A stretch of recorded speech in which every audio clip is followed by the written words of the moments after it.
Bonjour à tous et bienvenue sur la chaîne Astro, bienvenue également aux rencontres Passion Lune donc, qui se tenaient fin juin 2023 à l'est de Vichy.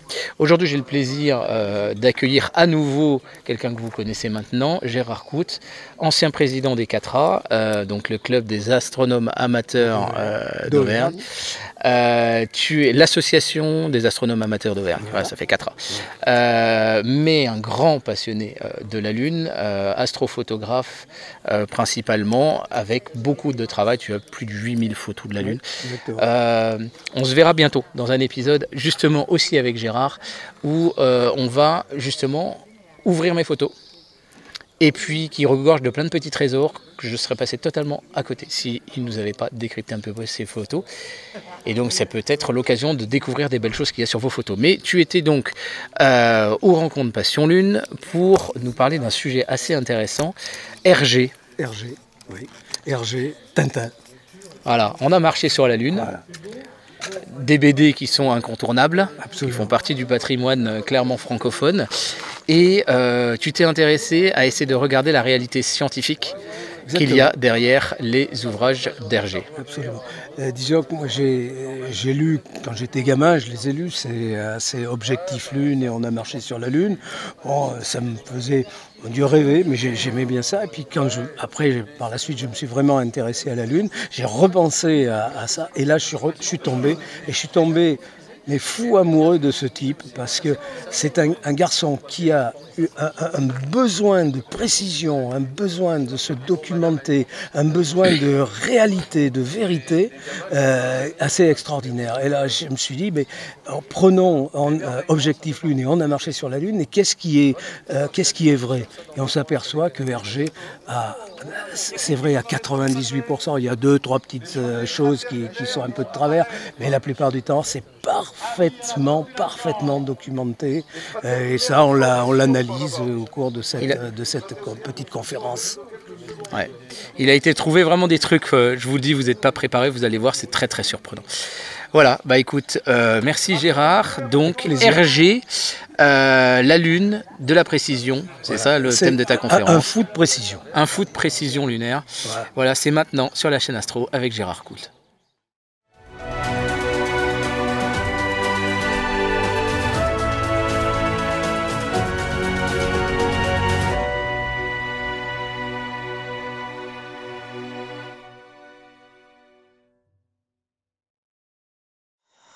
Bien, donc on va, comme son nom l'indique, on va parler de ce fameux double album.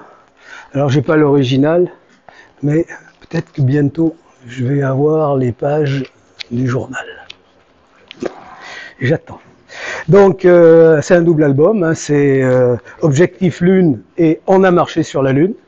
Hein, bon, vous doutez que la Lune est quelque chose qui m'intéresse. Donc quand j'ai vu cet album-là, j'ai trouvé intéressant, mais j'ai surtout trouvé passionnant le bonhomme qu'il a fait, Hergé, qui est vraiment un malade du détail. Et c'est un garçon qui, pour tous ses albums, a empilé de la documentation. Vous pouvez pratiquement pas le prendre en défaut. Alors, j'ai essayé, j'ai trouvé quelques trucs, hein, mais non, c'est vraiment, moi je suis en admiration devant ce type-là, sachant que ça date pas d'aujourd'hui. 1954, les albums, mais c'était avant. Oh, voilà. Hein, c'était sorti dans le journal de Tintin. Hein, il a été prépublié en 1950, ouais, donc vraiment très ancien. Et ça, vous voyez, bon, c'est entre 50 et 53, et l'album est paru, lui, en 54. Voilà. Et un de ses conseillers scientifiques disait qu'il pensait depuis 1946. Ouais, donc, il a cogité. Alors,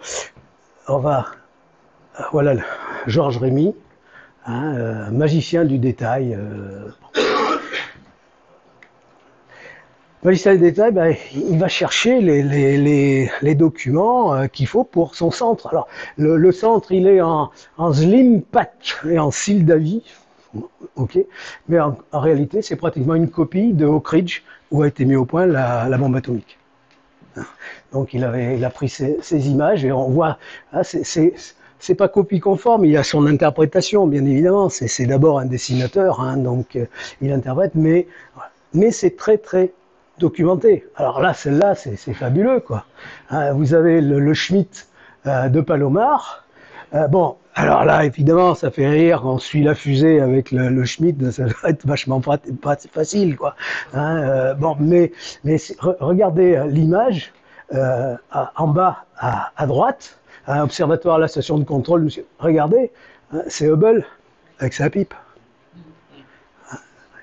Et le Schmitt, si vous le regardez, il est très détaillé. Il est très détaillé. Il a vraiment reproduit le télescope. Alors bon, le radar, il ressemble plutôt à une antenne radio de l'époque, et donc très très détaillé. Il est allé à l'Observatoire Royal de Belgique et il a observé avec la lunette de l'observatoire. Voilà une photo à gauche que j'ai fait. Voilà une image à peu près identique. Donc il a fait en repère. C'est pas une copie conforme, ça reste un dessinateur.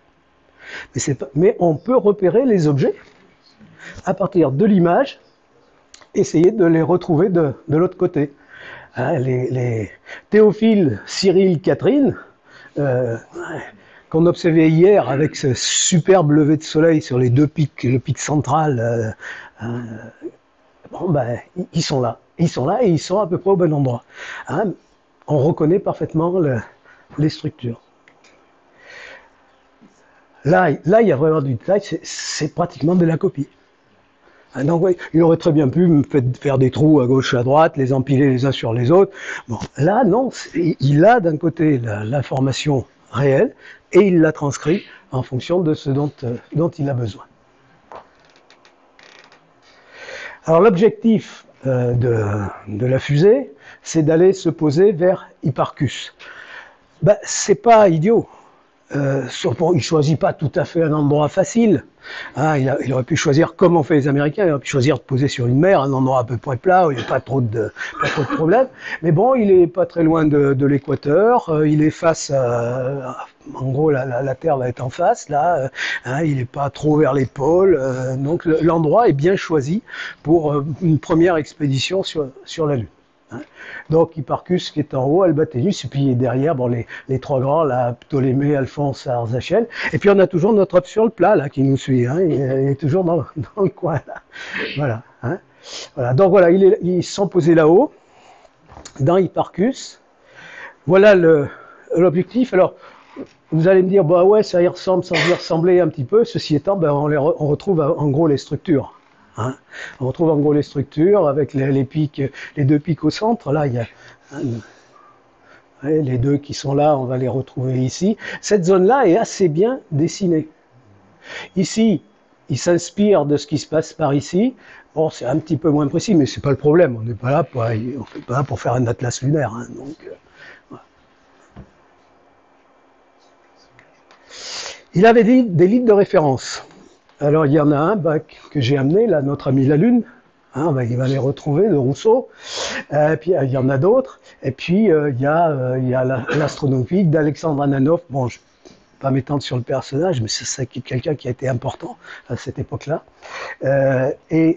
Alors, ce bouquin-là, on le trouve dans la BD.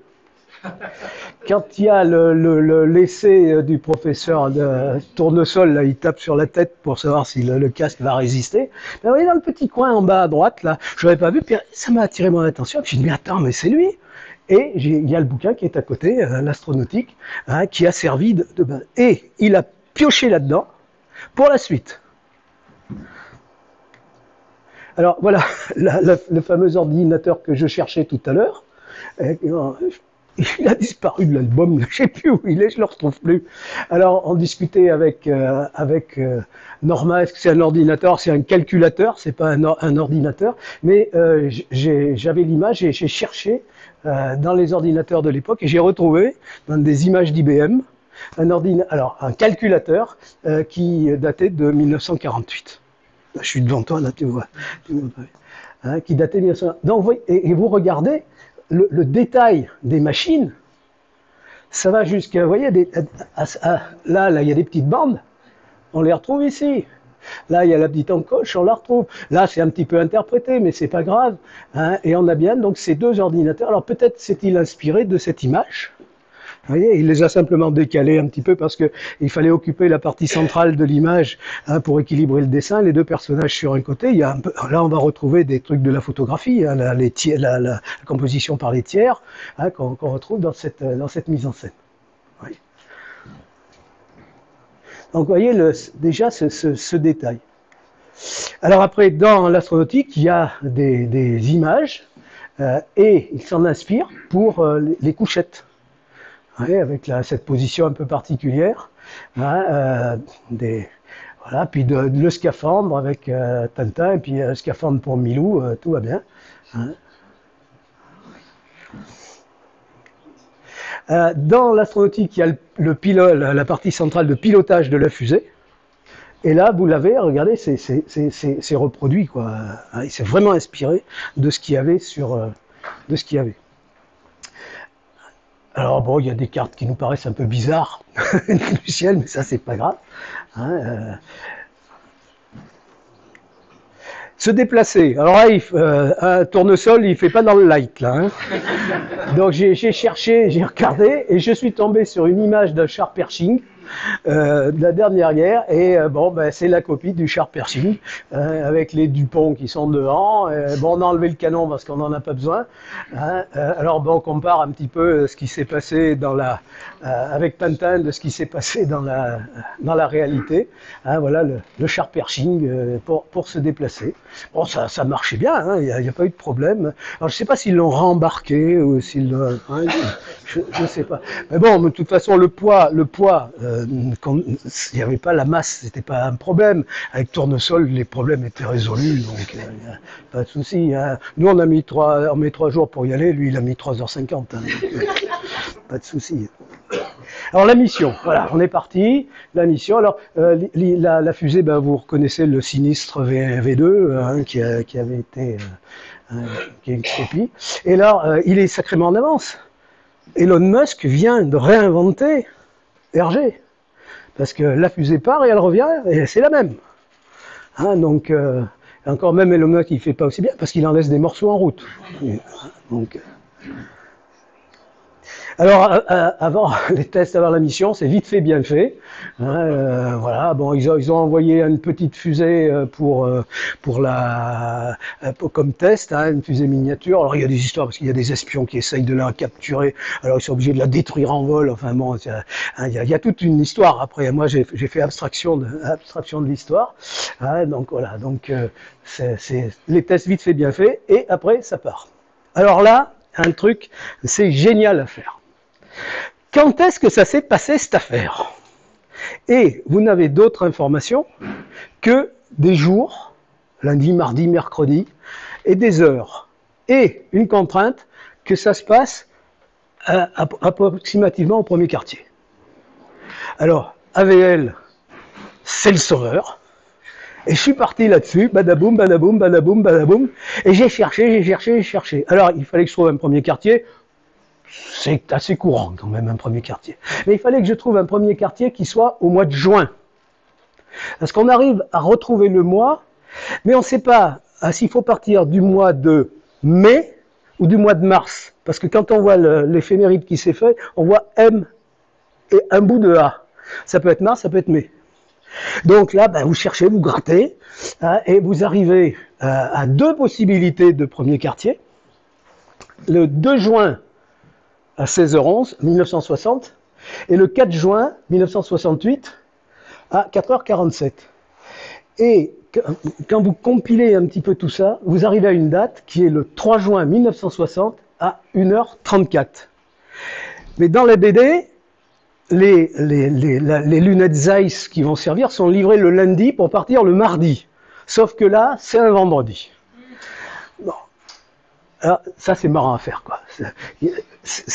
Tout est là-dedans. Il s'agit de fouiller, de gratter, et puis après, on trouve ça. Ah, il dit, bah, c'est cool. Bon, c'est un vendredi, c'est pas grave. Hein, voilà. Donc, la fusée est partie.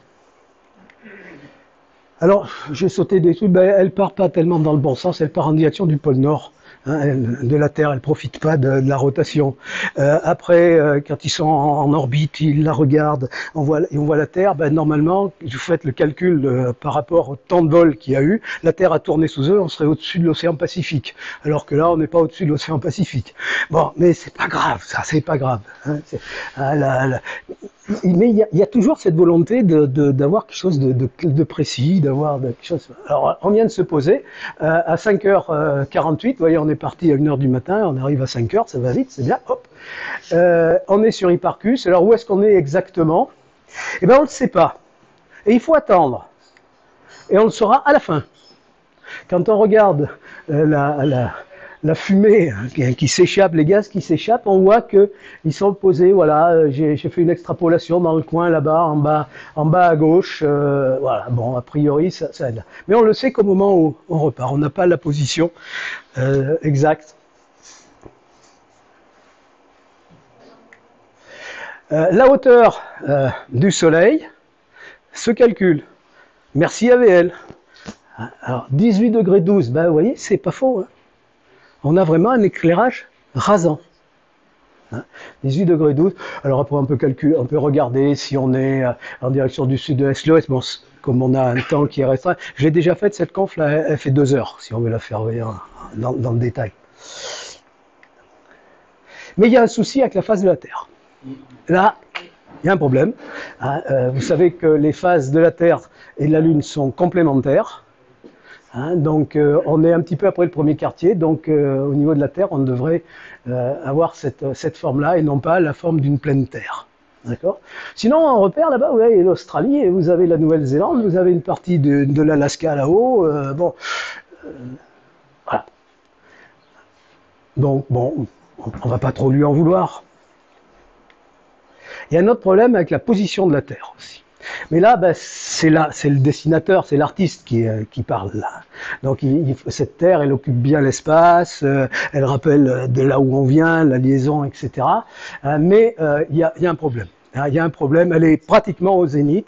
Alors je ne vais pas vous faire l'affront de vous rappeler tout ça, vous connaissez ça par cœur. L'orbite de la Lune autour de la Terre, elle est inclinée sur l'écliptique d'à peu près 5 degrés.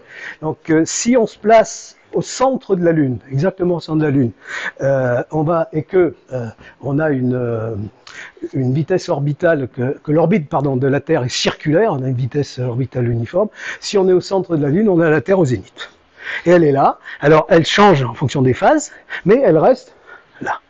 Bon, on en a parlé hier avec les librations, en latitude, en longitude, etc. Voilà, c'est ce que je viens de dire. On a une position de la Terre qui va varier. Alors si on est exactement au centre de la Lune, en 0,0, en fonction de la libration en latitude et la libration en longitude, elle va se déplacer par rapport au zénith comme ceci. Si on est dans l'hémisphère nord, elle va glisser vers le sud. Si on est dans l'hémisphère sud, elle va glisser vers le nord. Mais elle va toujours... nous, on n'est pas très loin.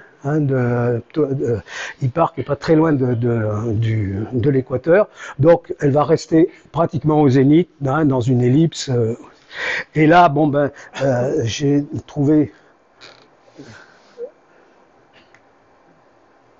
voilà, si on regarde si on le corrige par rapport au zénith d'Hipparcus, vous voyez qu'elle est un petit peu au nord. Donc la Terre sera au nord du zénith et elle sera un petit peu à l'ouest du zénith. Et si on va sur Stellarium, si on se place sur la Lune, on regarde ce qui se passe, effectivement, on voit bien que notre Terre est un petit peu au nord du zénith et un petit peu à l'ouest. Alors que sur le dessin, elle est là où il y a le petit cercle rouge, qui est ici. D'accord. Donc là, elle est positionnée en gros à 20 degrés, ici, alors que la réalité, elle est ici. Bon, c'est pas grave. C'est pas grave. Dans le film, alors c'est qu'il y a aussi un film qui a été fait, c'est pire. Alors, ils ont tenu compte de la phase, pas tout à fait, devrait être un petit peu plus creuse, mais bon, ils ont tenu compte. Mais là, par contre, la Lune est là, elle est plus à 20 degrés, elle est à 5 degrés, alors qu'elle devrait être à 90. Là, c'est pareil, c'est la diagonale, c'est la mise en page dont on tient compte. Les paysages. Alors les paysages, bah oui, c'est de l'accentuer. Hein, on voit qu'effectivement, il y a des pentes qui sont je sais plus trop comment mettre, ou si tu veux te mettre là, j'en sais, hein, qui sont accentuées. Alors les reliefs.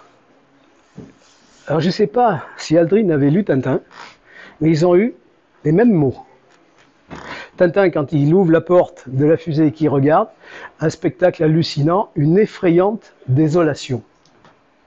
Et vous avez Buzz Aldrin qui, en regardant, dit une magnifique désolation. Donc ils ont eu. Alors il y en a un qui était sur place, qui a eu et il y en a un qui imagine le sentiment qu'on peut avoir. Hein, vous voyez, c'est quand même ça. Moi, j'ai trouvé ça. Waouh, c'était vraiment sympa. Alors les données, il faut toujours ramener les choses aux données du moment. Souvent on entend des affirmations par rapport à Galilée, etc. Oui, vu de notre point de vue, avec ce qu'on sait aujourd'hui, on ne comprend pas que. Mais le problème, c'est qu'il faut se mettre à la place de ceux qui, à l'époque, sont avec Galilée et portent des jugements, avec une culture, avec des influences politiques, religieuses, etc. Et on peut simplement constater, mais moi, personnellement, je ne permets pas de juger. Hein, on a les éléments dont on dispose. Peut-être que dans 300 ans, ceux qui vont nous suivre, ils vont bien rigoler quand ils penseront à nous. Alors voilà, à l'époque, on avait ces dessins là qui étaient publiés avec effectivement des reliefs très accentués. Mais on comprend très bien pourquoi il y a des reliefs très accentués. Il n'y a pas d'atmosphère sur la Lune, il n'y a pas de nuages, il n'y a pas de choses comme ça, il n'y a pas de vent. Donc on a toujours des reliefs qui sont très tranchés. Hein, on parlait du Terminateur hier. Terminateur, c'est des zones où vraiment les reliefs sont tranchés. Il n'y a pas des grisés, etc. Hein, donc on voit bien, là c'est la vallée des Alpes avec ici, c'est la vallée des Alpes qui est là. Là c'est Platon, là c'est ancien Platon, puis là ce sont toutes les, on en a parlé hier, hein, les reliefs là qui sont sur le côté, la chaîne droite, le mont Pico-Piton, etc. Donc on a des reliefs qui sont très tranchés. Les dessins, on va dire scientifiques, ben c'est ce qu'on a en haut, là. Donc, vous voyez, là aussi, très tranché. Donc, il est normal en fonction des documents dont il dispose, il fasse des reliefs qui soient marqués. Alors, voilà le relief qu'il a imaginé et le relief réel en dessous. Bon, effectivement, avec des... Hein, alors, on aurait pu quand même imaginer quels étaient les reliefs sur la Lune en observant le limbe. Souvenez-vous l'image que j'ai montrée hier où il y avait les monts là, M5, M1, M2, M5, etc. Où on voit bien qu'on est plutôt proche du Cantal que de l'Himalaya. D'accord, hein, mais bon, c'est ce qu'il avait à l'époque, donc il a imagé à partir de ce qu'il avait. Relief imaginé, le char d'assaut, le Pershing dans une vallée, et le relief réel, cette image extraordinaire de Rima Hadley. On l'a vu hier, c'est cette Rima là qu'on voyait serpenter au pied des Apennins, et voilà, image qui a été prise sur place. C'est très adouci. Les failles, alors bien sûr, les failles, avec Dupont, là, ils ont failli faire une connerie monumentale, ils étaient en train de discuter, et puis on arrive juste sur le bord, heureusement qu'ils étaient au-dessus pour voir qu'il y avait un trou, quoi. Donc, sinon, la BD s'arrêtait là, c'était bête, quoi. Donc là, bon, voilà une image du mur droit de Kaguya. Bon, ça reste une pente, hein, si vous voulez la faire en mélo, 26%, c'est raide. Hein, mais bon, c'est pas ce qu'on imagine quand on voit le mur droit, on a vraiment l'impression d'avoir une faille verticale, une falaise verticale. Bon, certes, il y a une faille, mais elle est légèrement inclinée, donc il y a 25 degrés, etc. C'est une moyenne, hein, 25, 26, etc. Alors, après, il y a des petites choses, mais bon, il n'a pas fait de balistique. C'est que des cratères avec un pic central, il faut une certaine taille. Donc cette taille, c'est 19 km, 19-20 km. Donc là, on a des petits cratères. Quand on regarde l'échelle, on voit les petits bonhommes en bas, là. Hein, donc il faut 1m50, 1m80. Le cratère, c'est un truc qui fait 10 mètres. Il n'y a pas de pic central sur ce type de cratère. C'est pas grave, hein, voilà, mais vous voyez ce souci du détail qu'il y a dans tout ça. Alors il y a quelques phénomènes. avec le capitaine Haddock, avec son whisky. Il avait réussi à le faire rentrer. Voilà. Et puis là, bon, alors il n'a pas d'hallucination. Non, c'est pas le whisky qui fait son effet, c'est Newton et la pesanteur. Alors il y a un petit truc là. À un moment, il sort, il est pompette, donc il part, il va, puis il y a un astéroïde qui passe. Alors c'est un astéroïde, Adonis, qui a été découvert par l'Observatoire de Belgique. Donc il rend hommage à l'observatoire. Alors on était amusé à calculer le moment où il passait le plus près de la Terre. Bon, je vous fais grâce de toutes ces diapos, hein, mais bon, il passait à plus de 3 millions de kilomètres, et c'était pas tout à fait à la même époque. Hein, mais c'est pas grave. Donc Adonis. Et là, le capitaine, il est attiré par Adonis. Bon, vous avez compris que ça marche pas. Si le capitaine est attiré, la fusée est attirée aussi. Hein. Bon, mais c'est pas grave, alors Tintin, il a tout ce qu'il faut. Le grappin de marine, ils avaient même pensé dans la fusée à amener le grappin de marine. Hop, il récupère le capitaine, puis après il lui passe une engueulade de première. Hein, mais voilà. Mais en même temps, il rend hommage à l'observatoire qui lui a permis de faire les analyses. Voilà. Alors, il sort, hein, immobile, glacé, sans scintillement, qui de la Terre nous les fait paraître si vivantes, hein, pas d'étoiles, hein, pas d'atmosphère, pas de vent, pas de mouvement, pas de turbulence, les étoiles ne scintillent pas, donc bon, c'est parfait, bon. Le ciel lunaire. Alors après, il y a l'autre phénomène, il y a les records du monde. Bon, avec une image à droite où ils ont, vous vous souvenez, vous l'avez vu, ce film, hein, où on voit qui saute, puis après, je crois qu'il se casse la gueule, il s'étale complètement. Bon, ça aurait pu être dramatique, hein, ça aurait pu être dramatique. Voilà, et le capitaine qui lui fait des bombes à 6 fois plus haut pour la même impulsion, donc voilà.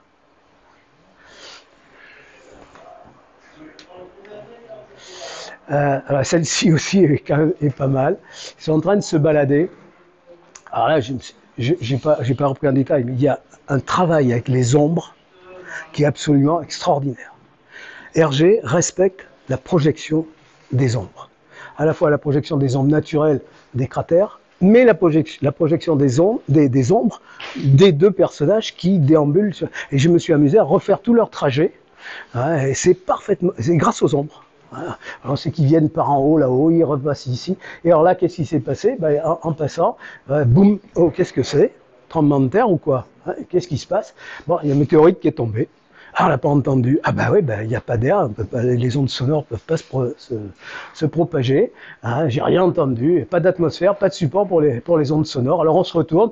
Bon là, petite erreur toujours avec le pic central, mais c'est pas grave, ça donne du relief au dessin. Hein, il n'en veut pas, papa Hergé. Là. Voilà. Vous voyez.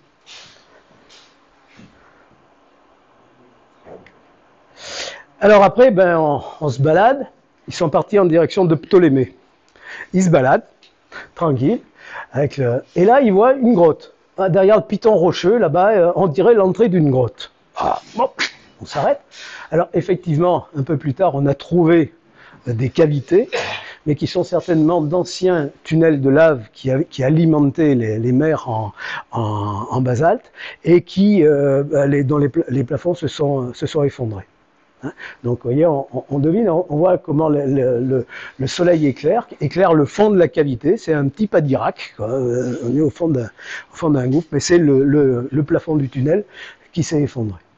Donc, sur la Lune, pourquoi pas des grottes, puisqu'on a ce genre de choses. Alors, ça se corse un peu, là. Alors, ils arrivent dans la grotte, hein, c'est l'Aven Armand. Quand ils arrivent, il y a des stalagmites, il y a des stalactites, et là, la preuve qu'à une certaine époque, il y a eu de l'eau sur la Lune. Ah. Alors, j'ai mis, je vous en avais parlé hier, un article de Science et Avenir en 68, donc c'est pas si vieux que ça, avec est-ce qu'il y a des rivières fossiles sur la Lune. Vous avez vu hier Rima Hadley, un petit peu au nord-est d'Aristarque, il y a un cratère qui s'appelle Prince. Et à partir de ce cratère Prince, il y a tout un tas de chenaux, il y a des évents, puis des chenaux qui partent. Alors on se dit, c'est quoi? On a le lac Pavin, par exemple, chez nous. Lac Pavin, lac de cratère, hein, mais un lac, et puis vous avez la Couze-Pavin qui s'en va, qui sort. Si vous asséchez tout ça, vous avez un évent et vous avez une rivière. En 1968, on se posait la question. On a résolu le problème par la suite en allant sur place, mais à l'époque, voilà le type d'article que j'ai toujours l'original de celui-là, je le garde précieusement. Donc on a une grotte avec des stalagmites et des stalactites. Regardez la précision de la... ça a été fait sur photo. Hein. Alors il a fait des photos d'une grotte en Belgique, et puis il a fait des photos de grottes en France en particulier. Ouais, c'est ça. Donc vraiment là encore, documentation, précision, on ne dessine pas n'importe quoi. La température de la grotte, j'en parle parce qu'il y a une influence après. Vous savez que sur Terre, pour faire la moyenne de la température à l'intérieur d'une grotte, vous prenez le maximum l'été et le minimum l'hiver. Vous faites une moyenne, au milieu vous avez la température de la grotte. Ça c'est vérifié géologiquement. Alors sur la Lune, on a 125 au Soleil, on a moins 175 à l'ombre, on a 300 degrés, la moyenne 150 degrés, moins 175 sur plus 150, on est à l'intérieur de la grotte, il doit faire moins 25 degrés. Bon, calcul qui est basé, hein, c'est Pierre Thomas, le prof de géologie planétologue là, à l'ENS Lyon, quand j'en avais parlé, qui m'a donné l'information. Il dit voilà, tu calcules là comme ça et t'es clair. Donc l'eau est possible sous forme de glace. On est à moins 25 degrés. Oui, ok. Pour faire des concrétions, il faut de l'eau et du dioxyde de carbone. Vous associez tout ça, ça vous fait un petit mélange qui est un petit peu acide, on va dire, et vous allez dissoudre avec ce mélange le calcaire, hein, qui est à base essentiellement de magnésium ou de carbonate. Donc bon, et au bout du compte, le calcaire va se recristalliser à la sortie de son cheminement, de l'eau dans la fissure, va se recristalliser et va former une stalactite, et puis à l'opposé, éventuellement une stalagmite. Bon, le processus est assez... Mais qu'est-ce qu'il faut? Il faut un océan, il faut de l'eau, il faut des fossiles. Les calcaires, c'est des petites bestioles, des petites minuscules qui sont empilées. Et il faut de l'eau, il faut du gaz carbonique.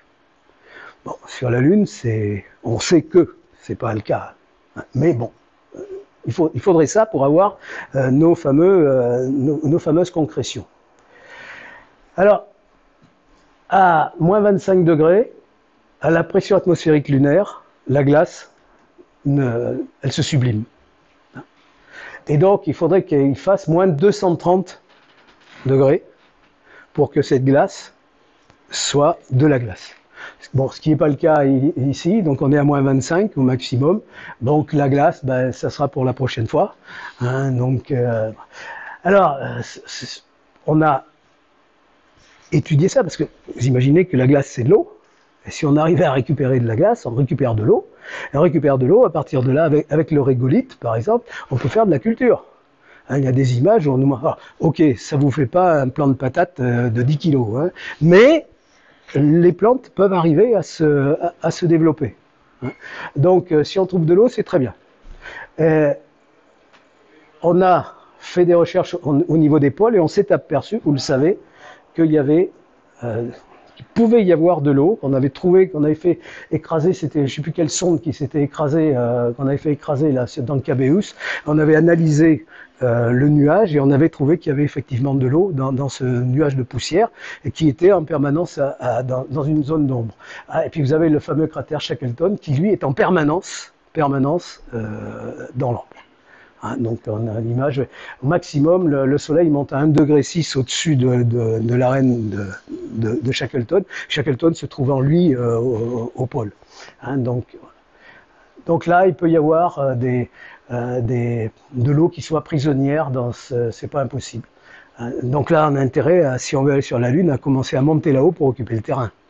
Hein, parce que s'il y en a d'autres qui montent, ils vont vouloir avoir le même endroit. Hein, et donc ça va faire comme les cow-boys, ils vont se mettre des coups de pétard pour une source d'eau. Hein, donc, oups. Alors, là, après, je me suis amusé, j'ai dit, la grotte, où elle est? Où elle est, cette grotte? Alors, toujours à partir uniquement de ce qu'il y a là-dedans. Ils sont ici, et ils veulent aller ici. Donc, il y a un chemin à trouver. Ils ont un char Pershing. Bon, ça passe à peu près partout, cette bestiole-là. Mais enfin, il ne faut pas que ça soit trop pentu, il ne faut pas que ça descende trop, il faut trouver... puis, bon, j'ai pas le carburant qui est utilisé, il n'en parle pas. Il n'en parle pas. Mais c'est pas un moteur thermique, c'est clair. Alors, c'est peut-être les Dupont et Dupont qui pédalent devant, je ne sais pas, puisqu'ils sont devant. Donc, qu'est-ce que j'ai fait? J'ai regardé ça d'un peu plus près. Alors, on est dans une zone où il y a ce qu'on appelle les sculptures d'Imbrium, de Marie Imbrium. Sculptures d'Imbrium, ce sont des traces, vous voyez, elles sont mentionnées par les croix. C'est au moment de l'impact Imbrium, il y a eu des éjectats qui étaient rasants et qui ont découpé le sommet des reliefs. Il y en a très très nombreux, puis ça, on voit bien que ça irradie de la part du bassin. Donc il y en a plusieurs, il y en a une qui est importante, hein, une grosse ici, là, qu'on voit très bien ici. Vous voyez, ça, la découpe est là. Il y en a d'autres qui sont très longues ici, il y en a d'autres ici. Et quand vous les projetez, les prolongez, vous tombez sur bassin Imbrium. Donc bon, je vais regarder ça de plus près. J'ai fait le chemin. Alors je suis passé par LRO pour avoir les pentes. J'ai regardé que ça soit pas trop accidenté, etc. Et donc voilà le chemin que j'ai trouvé. Il y en a peut-être d'autres, hein, c'est pas impossible. Mais voilà le chemin que j'ai trouvé. Et à un moment, hein, on passe à côté d'une de ces dépressions. On est en limite. Et quand on regarde l'image qui est en haut, on a bien une image de vallée. Donc j'ai cherché une vallée et qui était sur le chemin. J'ai trouvé cette vallée qui s'appelle Vallis Gilden, qui est une sculpture d'Imbrium. J'ai fait le profil, hein, donc bon, ça effectivement. Ouais. Alors les profils là, sur LRO, ils sont très accentués. Hein, il faudrait vraiment les étirer. Mais bon, j'ai trouvé le profil. C'est une vallée qui fait 400 mètres de profondeur, qui fait 5 km de large. Et sur la longueur, c'est une vallée qui fait 60-70 km à peu près. Voilà. Alors j'ai trouvé ça, j'ai dit tiens, ça pourrait être ça. Donc je pense que la grotte se trouve dans cette vallée. Alors si vous avez arrivé, vous montez là-haut, puis vous allez voir si on a raison, quoi.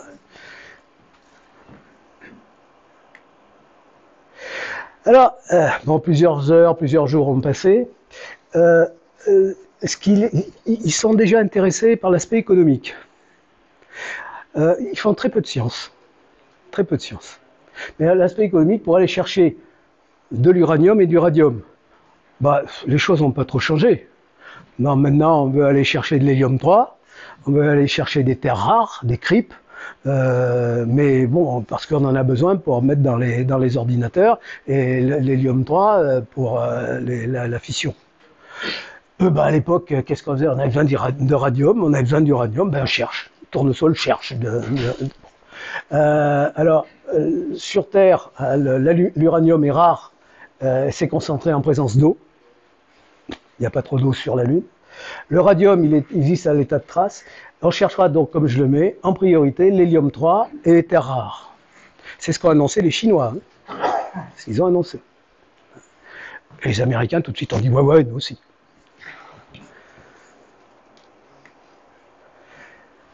Après, on repart. C'est là qu'on sait où ils étaient. On repart.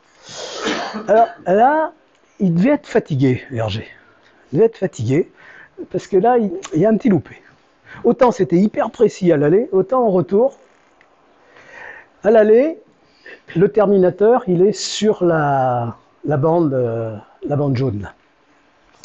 Donc à gauche, en bas à gauche, c'est l'ombre, et en haut, c'est éclairé. Et on va aller se poser dans le coin. Au retour, il y a un problème avec le terminateur. D'abord, le soleil, soit il éclaire de droite à gauche, soit il éclaire de gauche à droite. Et là, on est à peu près sur la même configuration. Il éclaire à partir du nord vers le sud, du nord-est vers le sud. Donc le soleil, il a changé de position. Bon, il y a une petite erreur. Là. Il y a une petite erreur. Ah, et comment on le voit? Il n'y a qu'à regarder les ombres portées des reliefs. Hein. On voit bien de quel coin vient le soleil. En plus, quand on regarde la date de retour, 14 jours plus tard, donc une demi-lunaison plus tard, on est dernier quartier, voire au-delà. Donc toute la partie qui est à droite de l'image devrait être dans l'ombre. Ce qui n'est pas le cas. Alors quand on va sur AVL, eh ben, on trouve la configuration, donc le 17 juin 60, si l'hypothèse que j'avais de début juin est bonne, on est en retard, e-park est dans là où il y a la petite croix.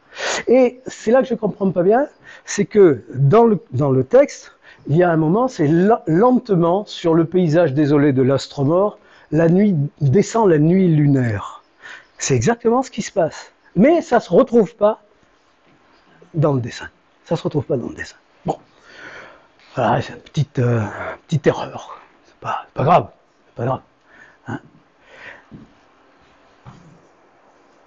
Et puis voilà, donc alors, 16h32, durée du voyage, 3h40. Youp. Ah ben c'est de la tournesolite qu'on utilise. Hein, donc c'est de la tournesolite.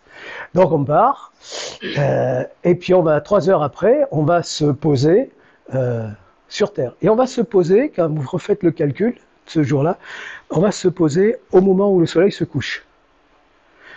Et là, c'est là que j'ai dit, je ne comprends pas qu'il soit planté à gauche, alors que sur la droite, c'est exactement ce qui se passe. Il n'y a pas d'ombre. Il n'y a pas d'ombre. Donc là encore, il y a un souci du détail de l'autre côté, ça marche pas, quoi. Alors, il aurait peut-être fallu faire partir 2-3 jours avant, quoi. Bon, allez, c'est pas méchant. Hein. Donc, coucher de soleil à 20h33, le ciel est bleu, il n'y a pas d'ombre, tout va bien. Alors bon, après, là, il y a les voitures qui foncent, il y a le chef de mission qui passe dessous, on l'envoie, il est tout noir. Enfin, bon, il y a toujours des petites affaires avec la tranche qu'il a en bas. Il faut pratiquer l'ouverture, amener les scies électriques, on va découper le bazar et tout, pour les faire sortir. Ah oui, parce qu'au retour, il y a eu toute une histoire. Il y en avait un qui était un passager clandestin et qui avait voulu repartir avec la fusée, les laisser sur place. Puis finalement, il se sacrifie. Enfin, bon, là aussi, il y a de l'imagination, il y a du créatif et il y a de la grande précision. Voilà donc ce fameux bonhomme. Hein, on a tous plus ou moins eu envie de se payer la maquette de la fusée, mais Moulinsart, excusez l'expression, ils font pas l'amour à l'œil. Hein. Vous voulez acheter un petit Tintin, faut casser la tirelire. Hein. Mais bon, c'est comme ça. Donc moi j'ai un petit Tintin, un grand comme ça, avec le scaphandre. Milou, c'était encore presque aussi cher. Donc voilà. Alors les Américains ont été les premiers sur la Lune. On a une preuve du contraire. Vous l'avez tous vu cette image. C'est bien sûr M. Armstrong. Voilà. Toujours avec un petit problème qui est la face de la Terre qui correspond pas, puis la hauteur, mais on s'en fout. C'est pas grave. Alors, et bien sûr, on a la preuve, mais ils lui en ont pas voulu. Ils lui ont dédicacé le bouquin. Donc Warden Apollo 15, Cernan 17, Mitchell. Il y a Fred Hayes qui l'a dédicacé. Lui, il revient de loin, le bonhomme. Hein, ils ont failli pas rentrer. Charles Duke, Buzz Aldrin du premier équipage. Et donc on a ce dessin, cette image superbe avec. J'aurais bien aimé l'avoir ici, moi, celle-là. Voilà. En attendant d'y retourner. Bon ciel et à ce soir. Voilà. J'ai souhaité vous faire cette petite présentation, toujours un peu dans l'esprit d'hier. Se donner des objectifs. On a un truc qu'est-ce qui est vrai, qu'est-ce qui est pas vrai. Puis on se fout de la réalité, de la vérité. Mais admirez ce travail de détail. Hier, je disais, bon, observez pas les cratères pour observer les cratères. Donnez-vous des objectifs. Donnez-vous soit des objectifs d'ordre technique, les cratères concentriques, etc. Ou donnez-vous des objectifs, les philosophes grecs ou les philosophes arabes. Et ensuite, essayez de comprendre pourquoi on les a mis là, pourquoi ils les ont mis là. Bon, il y a toute une histoire là derrière qui est intéressante. La Lune, c'est pas simplement un objet à observer. C'est un objet à faire parler. Hein, à faire parler, j'ai toujours mon image, à faire parler les images, hein, c'est ça. Donc voilà, mais il y a d'autres trucs. La Lune dans la science-fiction, la Lune comme objet d'art, objet astronomique dans l'art. Ah, j'ai amené un bouquin là chez Feuilletez-le qui je trouve magnifique. Bon, ben, vous allez faire des recherches, c'est les vôtres. Certes, vous n'êtes pas docteur en histoire de l'art, on s'en fout de ça. L'intérêt, c'est de se faire plaisir, quoi, et de passer un bon moment. Hein, ok. Voilà. Merci bien. Et donc, ça va, on a tenu, c'est bon, on est tranquille. Comme ça, ouais, tu pourras démarrer. Ok. Voilà. Oui. Est-ce que nous, les amateurs, par rapport à la Lune, il y a des choses qu'on peut faire qui peuvent être utiles scientifiquement? Alors, oui, moi je fais partie d'un groupe qui est animé par un Italien, la Raffaello Lena, et on travaille, c'est pas du travail, je suis pas professionnel moi, mais on étudie les dômes lunaires. Alors, Raffaello, lui, c'est un professionnel, il a ses objectifs, et il nous envoie des mails en disant, les gars, ça serait sympa si vous pouviez photographier telle zone. Mais comme je l'ai dit hier, il n'est pas évident que ça tombe au bon moment. Alors on est une dizaine autour de la Terre à avoir l'information, et il y a peut-être un qui va être le bon coup. Hein, parce que ça a marché, mais ça marche. Oui, mais attends, on est en plein jour en France là, moi je vois rien. Alors par contre le mec qui est en Australie ou qui est de l'autre côté, il va pouvoir peut-être. Et donc là, on envoie nos observations à Raffaello Lena, qui ensuite va s'en servir, va pouvoir. Alors à la limite, mais bon, je crois que c'est arrivé une fois. Ils ont pu faire évoluer la trajectoire de LRO pour aller faire une mesure. C'est arrivé, je crois, une fois. Mais sinon, ils concentrent les. Alors, avant, il y avait, quand on était encore, on a parlé de Luna Incognita hier, le pourtour. Alors, il y avait les amateurs, moi je l'ai fait une fois, mais c'est très très vieux, où on se mettait sur un même méridien, à quelques centaines de mètres les uns des autres, et on observait une occultation. Alors, vous avez l'étoile peut passer un petit peu au-dessus, elle peut être rasante, et elle peut être vraiment très rasante. Et en étant très rasante, à des moments, voilà, ça c'est un relief, l'étoile se déplace, elle brille, hop, on la voit plus, hop, on la revoit.